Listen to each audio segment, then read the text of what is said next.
Starting with the very first account I ever had just to look at videos, all the way up to my very latest one now, each channel I made had a very different purpose. And every time I made a channel, I realized something. YouTube had changed.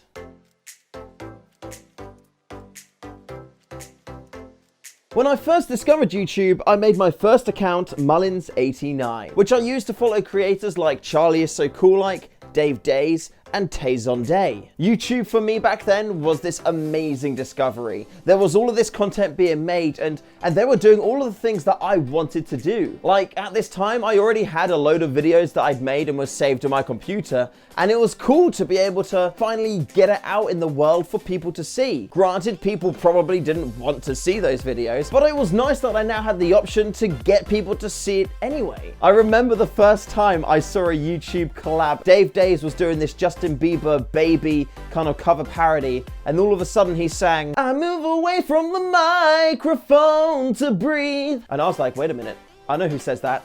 What the fuck is about to go down? And then all of a sudden DAVEDAYS fell down and Tay was there, and I was just like, oh my god, YouTubers know each other and they're doing videos with each other.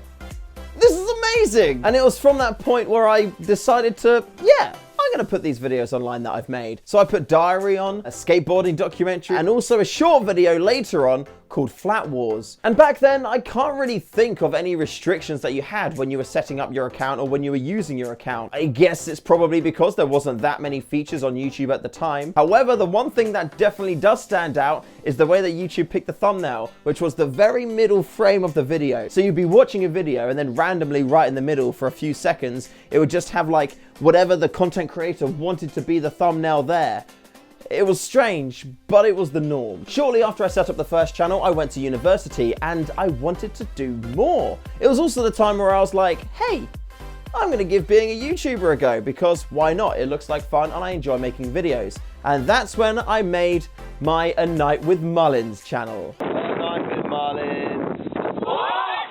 And again, I can't really remember any restrictions, but back then, 3 to 4 minute length videos was the thing. Unfortunately, due to a number of reasons, A Night with Mullins didn't continue or go that far. One thing I will say about that is don't let what anyone else says affect what you do. I think I took to heart too much what some people said about the content, and it made me not want to do it anymore. So don't make my mistake. If you're passionate about something and you love something, just fucking do it. Don't let anyone else tell you not to do it. But on the positive side of things, I did learn a lot from that channel, and I put those learnings into my next one, which would be the longest running channel so far, the Gamertech. Now, the great thing about the Gamertech is it kind of came along completely accidentally, but when I realized what I could use this for, I was like, shit, this is legit. There's some really good potential here. Let's see what we can do. Essentially, one of the LAN events I went to, I took my big ass camera, Canon XL2, for those of you that know that kind of stuff. And I was walking around the stands shooting things, and one of the stands approached me and said, hey, do you want to do some videos for us? And I was like, sure, I would love to do some videos for you. They were a company called Custom PCs who resell tons of peripherals like Roccat and whatnot. And they actually put my videos on their Amazon page for selling their stuff, which I thought was pretty cool. Hold up. So I'm editing the video now, and I was really curious to see if the videos are still there, and for the mouse mat, they are. A Roccat review with me, Chris Mullins. Oh, I was so legit.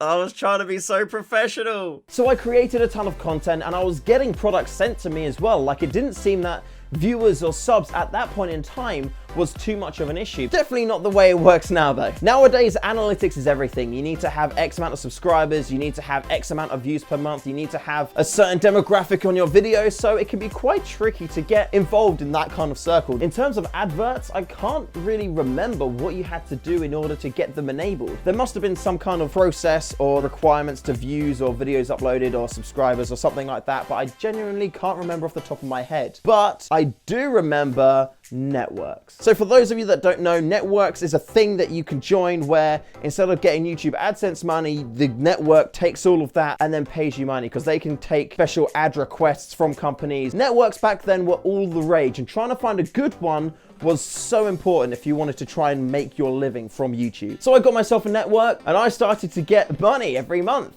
which was cool. Like $3 a month.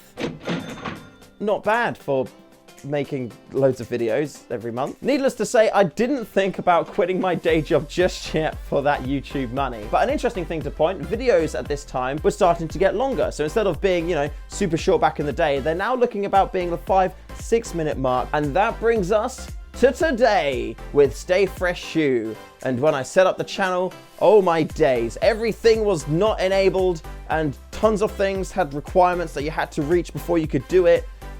It's like a different world. It's strange. Oh my days, YouTube, you've changed. But it's a good thing. Like, I completely understand the reason why you need to enable all of this stuff and why every single feature just straight away isn't there from the start for people to play with, because they may cock things up or have things on they don't need, or they'll just look at that and be like, my days, all I want to do is upload videos. What the fuck is this? But as a seasoned vet, I understand the reasons why. Like, it is a little bit annoying that I couldn't just instantly put on like any thumbnail for my videos. But then at the same time, I kind of understand the reason why I need to verify my email before I can do that, because I could put some really offensive stuff as a thumbnail and try to offend people. And that's not what I'm about at all. I'm here to include everyone, have a laugh, and just kind of enjoy internet culture. And I think of recent kind of months and years, the biggest change that I've seen to YouTube really has been the length of videos. Everyone is trying to make at least 10-minute long videos. Again, I get it for like the ad revenue and the way that that's changed and evolved over time, but 10 minutes is so long. Like, you used to be able to watch like 30 videos in an hour, and now you've got to be really careful about the content that you pick in order to enjoy and watch good stuff so you don't waste your time. So if you're watching this video, thank you very much. I understand that you've chosen to spend your time with me, and I want to try and utilize your time. So thank you, I appreciate it. I don't really know if networks is still a thing. I'm sure that's probably something I'll be learning about as time goes on. But from what I've seen from many creators, it's much better to have your videos have ads in them and get people to pay you to do videos specifically. Like mr.beast, for example, recently tweeted that one paid video a month gives him like twice the amount of money that ad revenue would. I feel like it's definitely a changed and evolving place. And I'm about 98% sure that all of this is done for the greater good and for reasons that many of us probably won't ever understand. But you know what? We'll just have to wait and see how it pans out. I guess when looking back at stuff like this, it's important to note that everything changes. Nothing ever stays the same. And if things didn't change, then, you know, life would just get boring. Things need to evolve. And even if it happens unexpectedly, doesn't mean it's not exciting. Did you see that fly? I think if we could actually look into the future and see what was coming, it would be really interesting. But at the same time, I don't think I'd want to. I like not knowing what the path holds for me ahead. I like having those decisions to make and seeing where they take me. And I like learning from what I do as well.